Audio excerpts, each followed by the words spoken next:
Hello welcome दोस्तों, स्वागत है आपका हमारे चैनल पर देवभूमि एजुकेशन पॉइंट पर।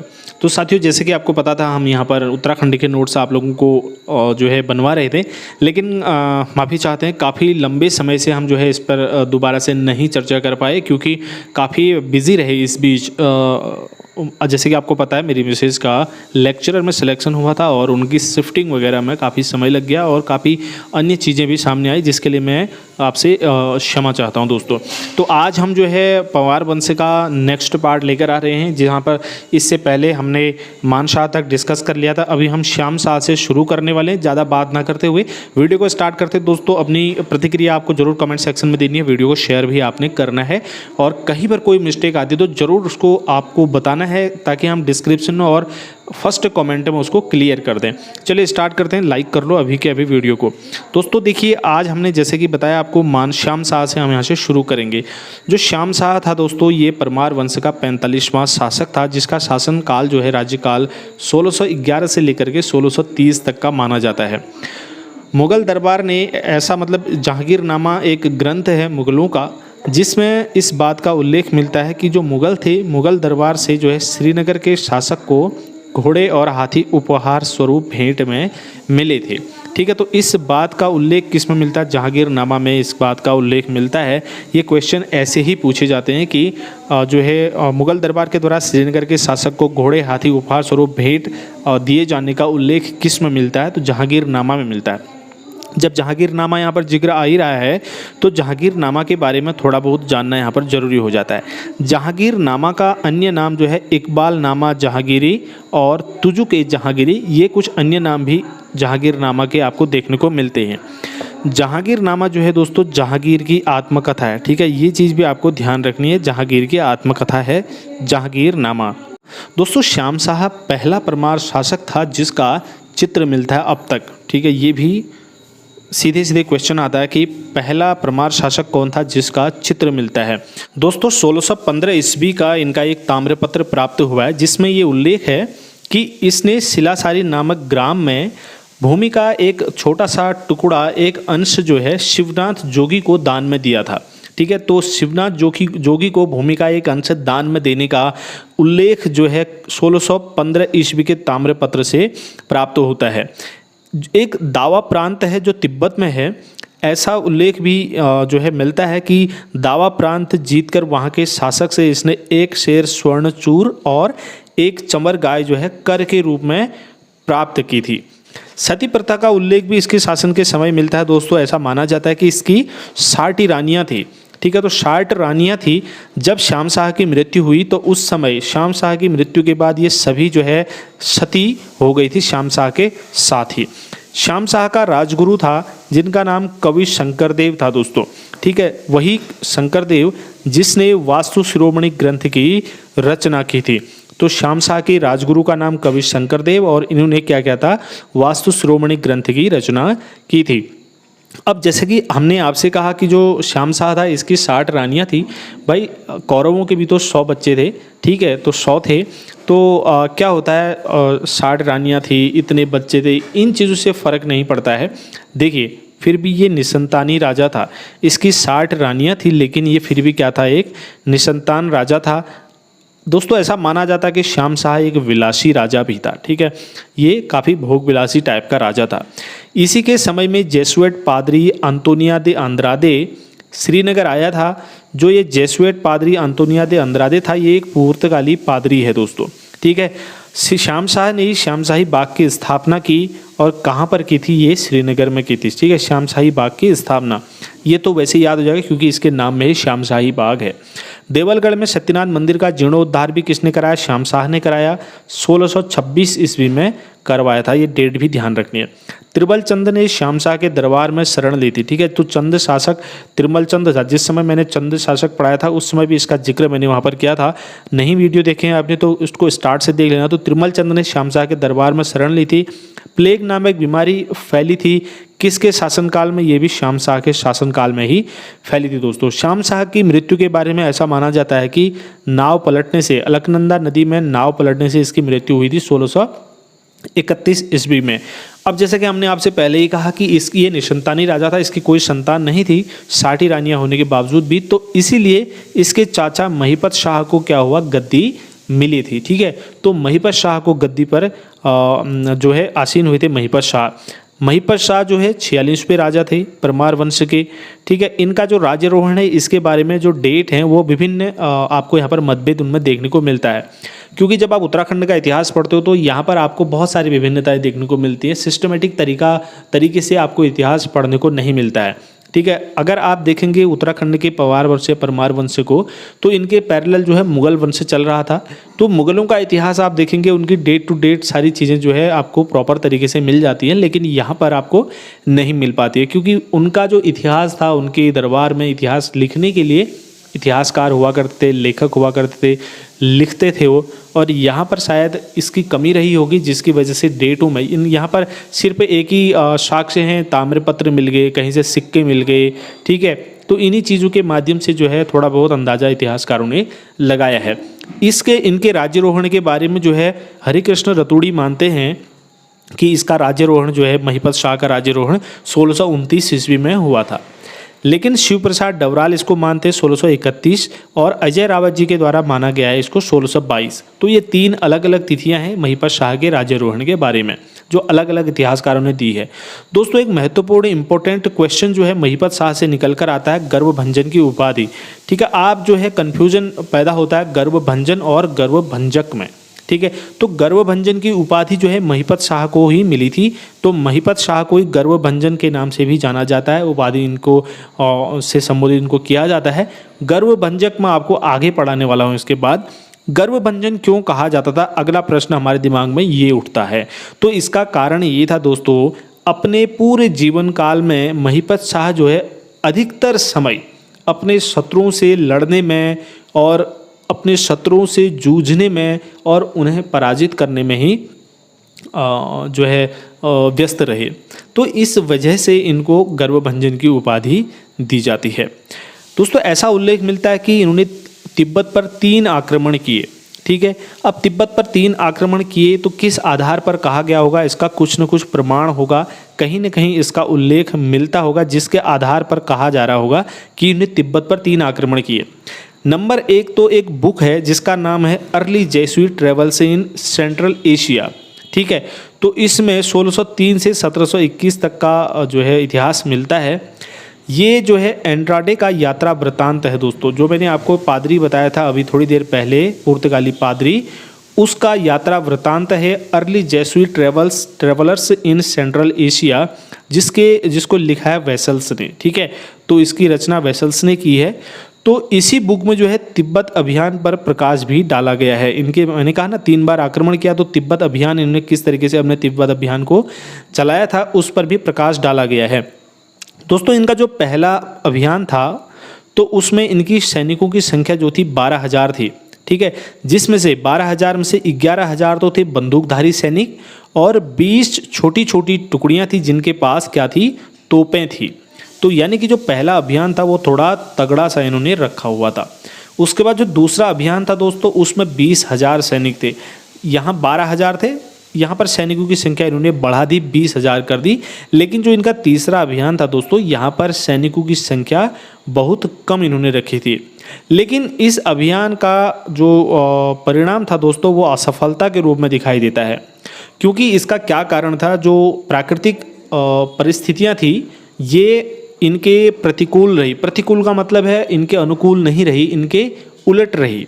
ठीक है, क्योंकि जो तिब्बत वाला मानसरोवर वाला एरिया है, आपको पता ही है, तो वहाँ पर बर्फ़ गिरती है, तो वहाँ पर भयंकर हिमपात के कारण से जो है ये परिस्थितियाँ ऐसी नहीं बन पाई, जिनकी वजह से इनको मुसीबत का सामना करना पड़ा। दूसरा, इसके साथ ही साथ हिमपात के साथ ही साथ प्रत्येक जगह पर जो तिब्बत के लोग थे उन्होंने इनके जमकर मुकाबला किया। ठीक है, तो वो लोग, अब पहली बात तो इनको पर्यावरणीय परिस्थितियों से जूझना पड़ा, और दूसरा इनको जो तिब्बत के लोग थे उन लोगों ने इनका जमकर मुकाबला किया। तो इसका परिणाम क्या निकल कर आता है दोस्तों, असफलता। ठीक है, तो ये असफल हो गए। अतः क्या होता है, जब असफल हुए तो फिर दोनों के बीच एक संधि वार्ता संपन्न हुई। ठीक है, तो संधि के द्वारा भी युद्धों का अधिकतर आपने देखा होगा, कोई भी युद्ध होता है, संघर्ष होता है, उसको संधि के द्वारा फिर खत्म किया जाता है। यहाँ पर इनके बारे में एक महत्वपूर्ण क्वेश्चन आता है कि सबसे अधिक उम्र में गढ़वाल का राजा बनने वाला व्यक्ति कौन है, तो वो आपको पता है दोस्तों, मैंने आपको बता दिया, महिपत शाह। ठीक है, तो सबसे अधिक उम्र में गढ़वाल के राजा बनने वाले व्यक्ति। मुगल लेखों में इनको अक्खड़ राजा कहा गया है। अब अक्खड़ राजा कहने का कोई तो कारण होगा, क्यों कहा गया है मुगल लेखों में इनको अक्खड़ राजा? क्योंकि जब शाहजहां का राज्याभिषेक चल रहा था तो ये राज्याभिषेक में शामिल नहीं हुए, अक्खड़ राजा, इसलिए मुगलों ने इनको कहा है। एंड्रोडे, जो कि मैंने आपको बताया पुर्तगाली पादरी था, तो इसका सहयात्री एक मार्क्विस था जो ईसाई धर्म का प्रचारक था। तो दोनों ईसाई धर्म से संबंधित थे, वो पादरी था, ये ईसाई धर्म का प्रचारक था, उसका सहयात्री था ये। दोस्तों रोटी सूची प्रथा का प्रारंभ किसने किया, ये प्रश्न आता है सीधे, तो ये भी महिपत शाह ने ही रोटी सूची प्रथा का प्रारंभ किया था। मौलाराम ने इसको महाप्रचंड भुजदंड से संबोधित किया है दोस्तों। ठीक है, महाप्रचंड भुजदंड किसे कहा जाता है? महिपत शाह को। किसने कहा था? मौलाराम ने। महिपत शाह की पत्नी का नाम जो है महारानी कर्णावती था दोस्तों। महारानी कर्णावती का जो रोल है वो गढ़वाल के इतिहास में बहुत ही महत्वपूर्ण है, इसको हम अभी देखेंगे। फिलहाल पहले इस पक्ष को हम कंप्लीट कर लेते हैं। दोस्तों महिपत शाह ने जीवन भर, आपको पता है मैंने किस तरीके से संघर्ष किया, कितने महत्वपूर्ण काम किए, लेकिन इनसे क्या हो गया था जीवन में, ऐसी मान्यता है, ऐसा माना जाता है कि भूलवश इनसे 3-4 नागा साधुओं की इनसे हत्या हो गई थी। तो उस हत्या के बाद इनको इतनी ज़्यादा आत्मग्लानि हुई और प्रायश्चित करने के लिए ऋषिकेश आ जाते हैं, ऋषिकेश के भरत मंदिर में जाते हैं। लेकिन कभी कभी क्या होता है, जब हमारे मन में कोई चीज़ होती है तो हमको सारी चीज़ें वैसे ही दिखाई देने लगती है। जब आप कभी किसी अंधेरे में जब जाते हैं कहीं पर, मान लीजिए वहाँ पर कोई चीज़ रखी है, कोई बाल्टी रखी है, ठीक है, अंधेरे में कोई बाल्टी या कोई वस्तु रखी है, जब आप उसको देखे रहते हैं, देर तक गौर से सोचते हैं कि ये क्या चीज़ है, फिर आपका दिमाग कल्पना करने लगता है कि ये कुछ इस प्रकार का दिखाई दे रहा है, तो थोड़ी थोड़ी देर के बाद आपको ऐसा प्रतीत होने लगता है कि ये हिल रहा है। ठीक है, तो आप और डर जाते हैं, तो फिर इस प्रकार से आपका दिमाग भ्रमित हो जाता है। तो वैसे ही ये आत्मग्लानि से भरे हुए थे, प्रायश्चित करने के लिए मंदिर में गए थे। जब ये मूर्ति को देख रहे थे तो इनके मन में ऐसा प्रतीत होने लगा कि मूर्ति जो है इनको निरंतर घूर रही है। ये मंदिर के जिस भी कोने में जाते वहाँ से देखते, इनको ऐसा लगता कि मूर्ति इनको ही घूर रही है। तो इनको इतना गुस्सा आया कि इन्होंने मूर्ति से उसकी आँखें निकलवा दी। ठीक है, तो मूर्ति की आंखें निकाल दी। भाई जब क्रोध आता है तो क्रोध में व्यक्ति कुछ कर बैठता है, जब कुछ होने के बाद फिर पछताता है कि मुझसे क्या हो गया। तो जब इन्होंने उनकी आंखें निकाल दी भरत मूर्ति से आंखें निकाल दी, तो फिर इनको पछतावा, फिर एहसास हुआ, इनको लगा कि भाई अभी तक जो मैंने पाप किए थे वो पाप तो एक तरफ, लेकिन अब तो ये पाप मुझसे और भी बहुत ज़्यादा बढ़ गया है। तो अब भाई इतना पाप इनको हो गया, ये और ज़्यादा जो है आत्मग्लानि महसूस करने लगे। फिर अपनी मृत्यु की ये कामना करने लगे। अंततः कुमाऊं युद्ध में ये जो है वीरगति को प्राप्त हो गए, बलिदान इनका हो गया। इनके बारे में बताऊं आपको, इनके 3 सेनापति थे दोस्तों जो महत्वपूर्ण स्थान रखते हैं। इसमें जो सबसे महत्वपूर्ण स्थान रखते हैं वो माधो सिंह भंडारी है, दूसरा रिखोला लोधी और बनवारी दास, ये 3 इनके जो है सेनापति थे। सबसे पहले हम यहाँ पर रिखोला लोधी और बनवारी दास के बारे में कुछ महत्वपूर्ण चीज़ें जान लेते हैं। बाकी माधो सिंह भंडारी के बारे में आपको मैं नेक्स्ट पेज पे पढ़ाऊंगा। दोस्तों रिखोला लोधी जो था सिरमौर, तिब्बत और गढ़वाल के दक्षिणी भाग को जीतने में रिखोला लोधी ने जो है महत्वपूर्ण भूमिका निभाई थी महिपत शाह के साथ। ठीक है, गढ़वाल का सीमांकन भी किसने किया था? रिखोला लोधी ने ही किया था। रिखोला लोधी का जन्म पौड़ी गढ़वाल में हुआ था और इनके पिता का नाम भौ सिंह रिखोला था। अगर वहीं पर बात करते बनवारी दास की, तो बनवारी दास जो है मौलाराम के वंशजों के पुत्र माने जाते हैं और ये जो है कुमाऊं युद्ध में मारे गए थे। ठीक है, तो कुमाऊं युद्ध में कौन मारा गया था, ये क्वेश्चन आएगा इनके सेनापतियों में, तो ये ही मारे गए थे। अब जैसे कि मैंने आपसे कहा महारानी कर्णावती के बारे में, तो थोड़ा सा इसी पेज में है, तो थोड़ा सा इसको डिस्कस करते हुए साथ ही साथ चलते हैं। आगे मैं माधो सिंह भंडारी के बारे में फिर आपको बताता हूँ। दोस्तों महारानी कर्णावती जो थी ये पृथ्वीपति शाह की संरक्षिका थी। जब महिपत शाह की मृत्यु हो जाती है उसके बाद पृथ्वीपति शाह गद्दी पर बैठते हैं। तो ये नाबालिग होने की वजह से, बाल्यकाल होने की वजह से, 7 वर्ष की उम्र उस समय जो है पृथ्वीपति शाह की थी, इसलिए इनको संरक्षिका की जरूरत पड़ी होगी। तो महारानी कर्णावती इनकी संरक्षिका थी, यानी कि ये इनकी माँ थी।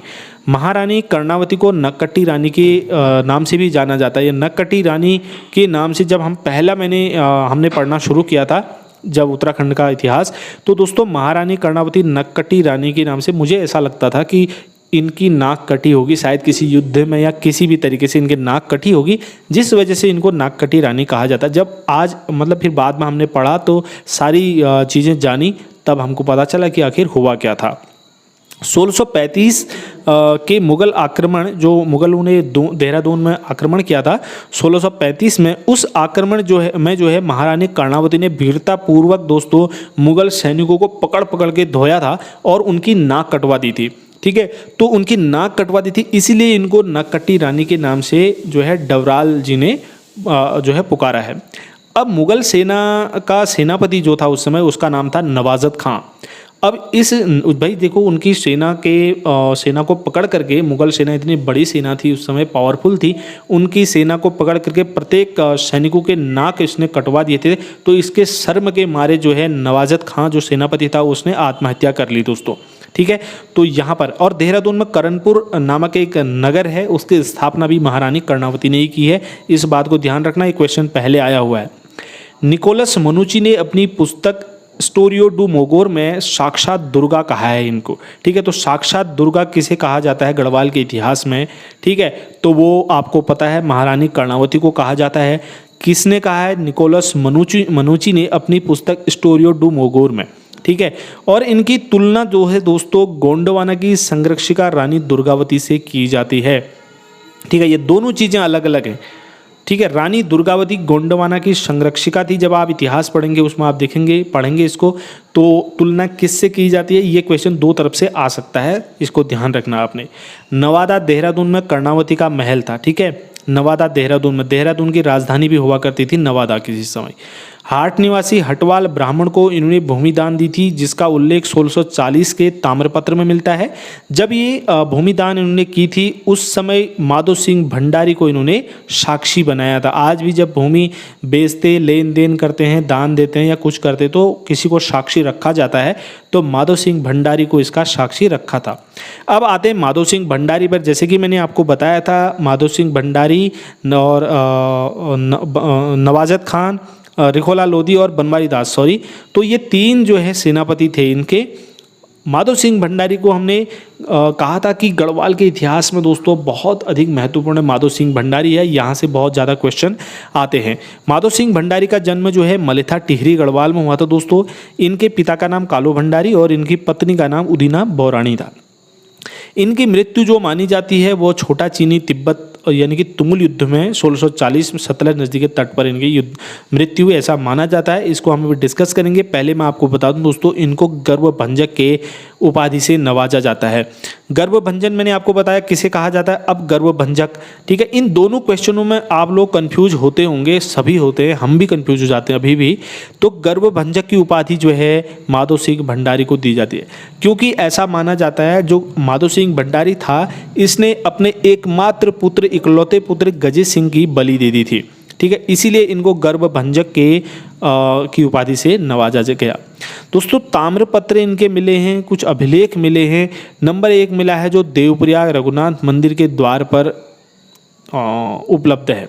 ठीक है, तो देवप्रयाग के रघुनाथ मंदिर के द्वार पर एक अभिलेख मिला है जिसमें इस बात का उल्लेख है कि इनका पुत्र गजे सिंह था और इनकी पुत्र वधू का नाम मथुरा बौराणी था। ठीक है, इन दोनों का उल्लेख इस ताम्रपत्र में मिलता है। कालो भंडारी को स्वर्णिम विजेता की उपाधि भी दी गई है दोस्तों। ठीक है, ये राजा मानसिंह ने दी थी कालो भंडारी को, कालो भंडारी को स्वर्णिम विजेता की उपाधि। अब कालो भंडारी कौन था तो ये आपको पता है। कालो भंडारी माधो भंडारी के पिता का नाम था। माधो सिंह भंडारी को 16वीं सदी का पहला इंजीनियर भी कहा जाता है। मोस्ट इंपॉर्टेंट प्रश्न है, इसको लिख लो, नोट कर लो अभी। ठीक है, तो पहला इंजीनियर 16वीं सदी का माधो सिंह भंडारी को ही कहा जाता है। दोस्तों गढ़वाल में कुछ पंक्तियां जो है इनकी वीरता में कही जाती हैं। एक सिंह रैंदो बण, एक सिंह गाय का, एक सिंह माधो सिंह और एक सिंह काहे का। एक सिंह रैंदो बण, ठीक है, एक सिंह तो वो है जो जंगल में रहता है, वन में रहता है, और एक सिंह वो है जो गाय का है। एक सिंह माधो सिंह और एक शेर या एक सिंह आप कह सकते हैं, वो कौन है? माधो सिंह है और सिंह काहे का। तो यही 3 सिंह हैं भाई, एक तो गाय का सिंह है, एक शेर जो है वो जंगल में रहता है सिंह, और एक माधो सिंह है। ठीक है, और तीसरा सिंह कौन है? कोई भी नहीं है इनके अलावा। ठीक। ठीक है। तो इनकी वीरता की कहानी व्यक्त करती हैं ये पंक्तियाँ गणराज्य में। माधो सिंह ने मलेथा गोल का निर्माण करवाया, ये आपको ध्यान रखना है। मलेथा गोल के बारे में प्रश्न आ सकता है। मलेथा गोल का निर्माण किसने कराया? माधो सिंह ने। अब आपके मन में प्रश्न उठेगा कि मलेथा गोल कहाँ पर है, इसकी क्या लंबाई है, किस नदी से संबंधित है वगैरह। तो दोस्तों ये जो है छेणाधार पहाड़ी टिहरी में स्थित है मलेथा गोल, ठीक है। इसकी लंबाई जो है वो 225 फीट इसकी लंबाई है। चकमा नदी या फिर डागर नदी से ये पानी लेती है, ठीक है। तो कुल मिला के ये चीज़ें आपको मैंने बता दी। इसकी मृत्यु कब हुई ये सारी चीज़ भी बता दी। दोस्तों जब महिपत शाह की मृत्यु हो जाती है तो महिपत शाह की मृत्यु के बाद फिर आते हैं पृथ्वीपति शाह, ठीक है। तो पृथ्वी शाह या पृथ्वीपति शाह आते हैं। तो जिस समय महिपत शाह की मृत्यु हुई दोस्तों, उस समय पृथ्वीपति शाह की उम्र 7 वर्ष थी, ठीक है। जैसे कि मैंने आपको थोड़ी देर पहले भी इसका उल्लेख करवाया था। तो अर्थात यानी कि 7 वर्ष की उम्र में गद्दी पर ये बैठ गए थे। तो 7 वर्ष की उम्र में कोई नाबालिग बालक, कोई जो है ऐसा बालक राज्यकाज तो कर नहीं सकता है। तो यानी कि उसके राजकाज में सपोर्ट करने के लिए, संरक्षण की उसके लिए उसको आवश्यकता होगी। तो इसके लिए उनकी माँ ने जो है संरक्षिका का कार्य किया था, जिनको नागकटी रानी के रूप में या उपनाम से हम जानते हैं महारानी कर्णावती, जिनके बारे में मैंने आपसे अभी थोड़ी देर पहले डिस्कस किया। दोस्तों मुगल शहजादा सुलेमान शिकोह को इन्होंने शरण दी थी पृथ्वीपति शाह ने, ठीक है। तो सुलेमान शिकोह को इन्होंने शरण दी थी। सुलेमान शिकोह को जो है मुगल इतिहास में अभागा शहजादा कहा जाता है, ठीक है। तो अभागा शहजादा सुलेमान शिकोह को कहा जाता है, जो दारा शिकोह का पुत्र था, ठीक है। तो इसको ऑल्सो कॉल्ड लघु अकबर, इसको लघु अकबर भी कहा जाता है, ठीक है। तो ये चीज़ें आपको ध्यान रखना। जिस समय मुगलों में उत्तराधिकार का युद्ध चल रहा था तो उस समय जो है ये सुलेमान शिकोह को इसने शरण दी थी। सुलेमान शिकोह को पकड़ने के लिए औरंगजेब ने एक षड्यंत्र रचा, ठीक है। जब ये वहाँ से सुलेमान शिकोह भाग करके यहाँ आया था, यहाँ छिप गया, तो इनको शरण भी दी थी पृथ्वीपति शाह ने। तो सुलेमान, अब पृथ्वीपति शाह नहीं चाहते थे कि सुलेमान शिकोह को मुगलों को सौंप दिया जाए। उन्होंने कहा जब कोई हमारे दरबार में आया है तो उसकी मदद करना हमारा धर्म है, ठीक है। लेकिन उन्होंने तो नहीं दिया। जब सुलेमान शिकोह को पकड़ना था तो औरंगजेब ने एक षड्यंत्र रचा। उसने क्या किया, जय सिंह को और फिर उसके बाद उसके पुत्र को गढ़वाल भेजा, जिसका नाम था राम सिंह, ठीक है। इनको गढ़वाल भेजा। पृथ्वीपति शाह का पुत्र था मेदिनी शाह, ठीक है। तो पृथ्वीपति शाह ने तो कुछ नहीं किया, लेकिन मेदिनी शाह ने क्या कर दिया, अपने ही बाप के साथ विश्वासघात कर दिया। इसने राम सिंह के साथ मिल करके सुलेमान शिकोह को क्या किया, औरंगजेब को सौंप दिया। औरंगजेब को जब इसने इसको सौंप दिया तो भाई पृथ्वीपति शाह को बहुत गुस्सा आया। पृथ्वी शाह ने सोचा कि भाई मेरे पुत्र ने ही मुझे डुबा दिया, मेरे नाम को डुबा दिया या मेरे साथ विश्वासघात किया, जाहिर सी बात है गुस्सा किसी को भी आएगा। तो इन्होंने क्या किया, मेदिनी शाह यानी कि अपने पुत्र का देश निकाला कर दिया। तो देश निकाला कर दिया। तो इस विश्वासघात की वजह से या फिर आप कहें जो ये पूरी घटना हुई, इसी वजह से जो है मेदिनी शाह को पराक्रमी राजा का डरपोक पुत्र कहा जाता है। अब देख सकते हैं इतिहास में इस तरीके की शब्दावली इनके लिए इस्तेमाल हुई, बहुत ही बुरी बात है। तो पराक्रमी राजा का डरपोक पुत्र किसे कहा जाता है, मेदिनी शाह को कहा जाता है। ये सीधे सीधे क्वेश्चन आता है, ये नोट कर लेना आपने। उसके बाद जो है इम्पोर्टेंट यहाँ से कुछ निकल कर आता है, मेदिनी शाह की मृत्यु की खबर, ठीक है। तो मेदिनी शाह की मृत्यु की खबर जो औरंगजेब ने पृथ्वी शाह को एक पत्र लिख करके दी थी, वो घटना थी दोस्तों 1662 ईस्वी की, ठीक है। तो 1662 ईस्वी की जो ये पत्र औरंगजेब ने पृथ्वी शाह को इसकी मेदिनी शाह की मृत्यु की खबर में लिखी थी, ये पत्र आज भी उत्तर प्रदेश राज्य अभिलेखागार में उपलब्ध है। दोस्तों मुगल फरमान नामक पुस्तक में औरंगजेब ने पृथ्वीपति शाह के पौत्र फतेह शाह को गणराज्य की सत्ता संभालने पर 1665 में बधाई दी थी। अब यहाँ पर मुगल फरमान में जो है एक मुगल फरमान है, उस पुस्तक है। तो उस पुस्तक में ऐसा लिखा गया है कि जो औरंगजेब है, औरंगजेब ने पृथ्वीपति शाह के पौत्र फतेह शाह को गणराज्य की सत्ता संभालने पर 1665 में बधाई दी थी। अब लेकिन ये तिथि जो है मुगल फरमान में गलत साबित होती है, क्योंकि जो पृथ्वीपति शाह थे वो 1665 में गोलोक नहीं पधारे थे, नहीं यानी कि वो जीवित थे भाई, 1665 में मरा नहीं था। तो 1667 तक वो जीवित रहा। तो भाई 1667 तक जब पहला राजा जीवित है, 1665 में इसको गद्दी कैसे मिली होगी, तो ये एक यहाँ पर असमानता देखने को मिलती है। ऐसी मान्यता है कि 1664 में ही पृथ्वीपति शाह ने अपनी मर्जी से गद्दी अपने पोते फतेह शाह को सौंप दी थी। लेकिन इस पर भी विभिन्न बहुत सारे अपवाद हैं, लेकिन ऐसी भी मान्यता है।